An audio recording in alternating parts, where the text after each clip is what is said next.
Hello everyone, so as we know, the cost of living, and particularly the cost of fuel, etc., particularly if you're a lorry driver, or if you're a farmer, or if you're a care worker, take for example, it's absolutely huge. And we see protests across the country. See Dublin at the moment is chock-a-blocked. And rightly so.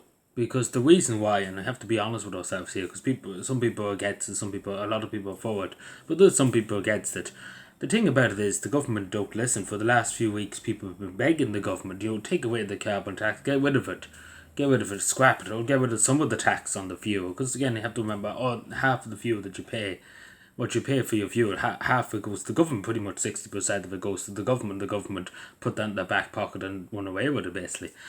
And it wouldn't kill them, even if they'd done it for a few months, it wouldn't kill them. Like, it wouldn't break the bank. It's just that they're just too mean and they couldn't give a damn about the Irish people. And to be totally honest, they hate the farmers, they hate the truck drivers. Because again, the whole agenda is all nothing and be happy about it, pretty much. But we had to feel sorry for, because again it affects everybody, because particularly a truck driver. Take for example, if you're delivering food or something to a shop, the cost of diesel, the cost of petrol has gone up.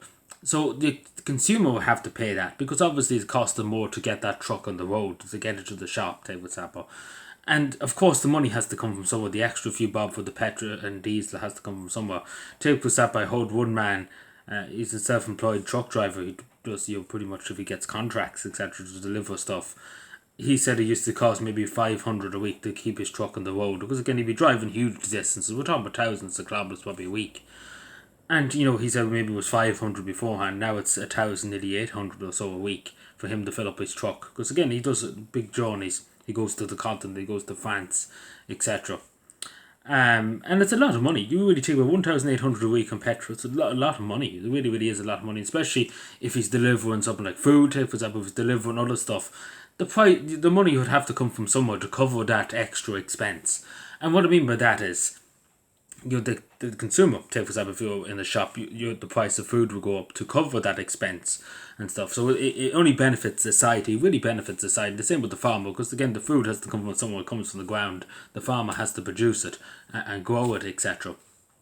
And the only way you can do that is by giving them a bit of a leeway. And again, they're not asking for free, everything free handed to them. They're not asking for that.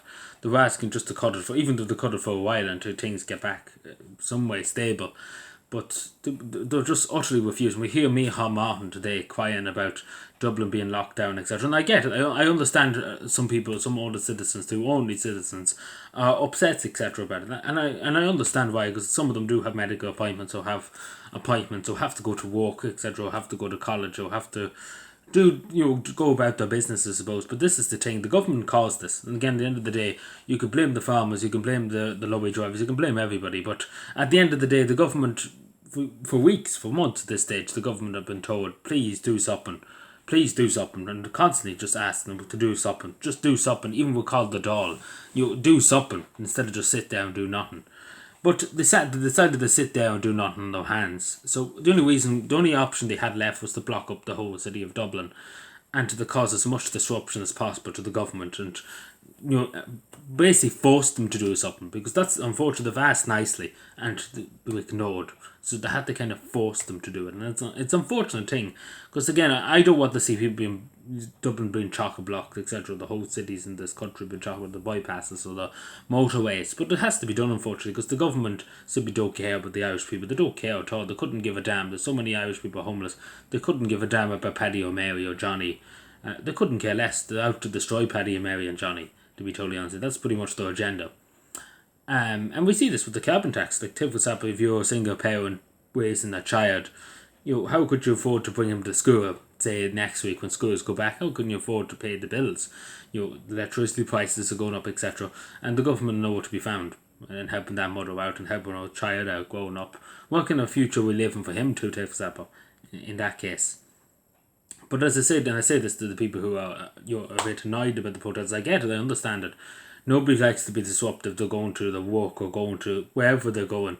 Nobody likes to be disruptive. But at the end of the day, the government are to blame. The government should have done something long ago. And again, we see Micheál Martin today. I was going to mention that. We see Micheál Martin crying about it, that the block it up is not the right way to protest, and they want to stop basically O'Connell Street, Main Street in Dublin, becoming a car park, etc. But of course, the Irish Constitution says otherwise. That you can. It'd be different if they were actually if they were going around just barging into buildings, etc., or burning places, etc. That's a different. That's obviously violence, etc. But at the end of the day, the protesting, and they're not, causing any violence or anything. They're just kind of there. They're sitting there, and that's really all they're doing. And the Constitution pretty much allows that, because the only thing it really says if violence is used, and that's not violence. You might say disrupting the peace, etc. But at the end of the day, they're not hitting anybody or doing any harm in that regard. If somebody was doing that, of course, but there should be something done about it. But the fact of the matter, Micheál Martin is suggesting today that the government want to probably bring in legislation to stop this kind of carry on happening, pretty much. Because again, it's not looking good for the government. The government are very upset over it. That there's thousands of people doing it. It's not just 5 or 6, it's thousands. And of course, they hated when the anti-lockdown protests. They hated when we were talking about asylum seekers, migrants, etc., coming here or getting everything handed to them. They hate them protests too. They want to destroy them too.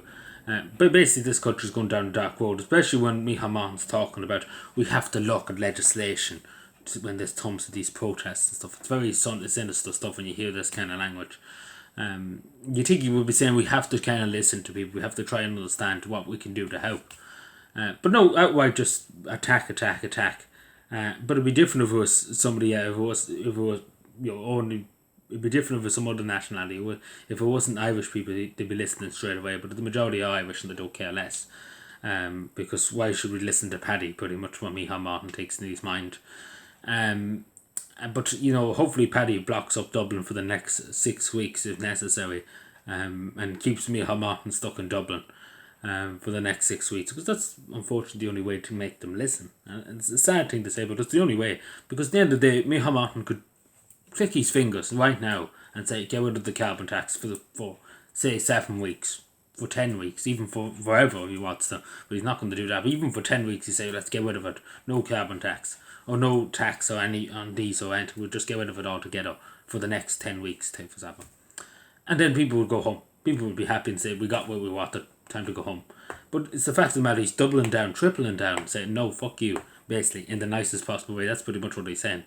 But he flew off to Finland in the government's private jet, and he flew off to Poland and stuff. There was no such thing as him taking out his wallet to pay for the fuel in that jet, because we had to pay for it. He didn't pay for it. You think he would say, I covered the expense for the Irish taxpayer. I know it's a lot nowadays for the jet fuel and stuff, so I take it out of my back pocket and pay for it. But he didn't, his bollocks. But yeah, let me know what you think. Subscribe for more. Do you agree with them? Do you not? I know some people would maybe disagree, but the vast majority of people would be very understandable that they were forced to this. And the sad thing was they were forced to it. They had no other option, because they were being ignored at every other turn. When they were begging their local representatives, local TDs, local councils, whatever, they were being ignored and been told to go away and stop being a nuisance. That's pretty much what they were told. We don't care. That's what we were basically told by the politicians.